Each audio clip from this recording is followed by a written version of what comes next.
नमस्कार, मी पंजाब डक. आज आहे 24 जुलै 2026 आणि खास करून अंदाज कशामुळं की मराठवाड्याची जे तहान भागवणारं धरण आहे, जायकवाडी धरण, नाथसागर, त्या धरणामध्ये काय झालं, नांदूर मधनेश्वरमधून जवळपास 90,000 तर 1,00,000 क्युसेसनं पाणी योगाने येत आहे.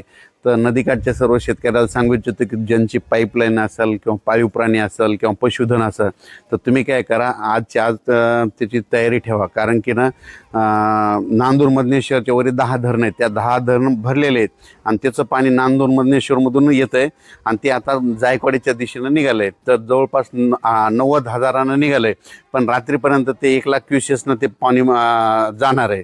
तर जात असताना नदीकाठच्या ठिकाणी पूर येणार आहे. त्यामुळं त्या शेतकऱ्याला सांगू इच्छितो की तुम्ही काय करा, तुम्ही तुमच्या पशुधनाची स्वतःची काळजी घ्या आणि राज्यामध्ये जायकवाडी जे मराठवाडीची तहान जे भागवणारं जे धरण आहे, जालना जिल्हा झालं, बीड जिल्हा झालं, परभणी जिल्हा, संभाजीनगर, त्या जायकवाडी धरणामध्ये आतापर्यंत 32 TMC पाणी साठा आहे.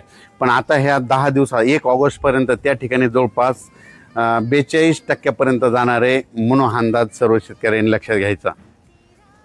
अचानक वातावरणात बदल झाला तर परत एक मेसेज दिला जाईल. धन्यवाद.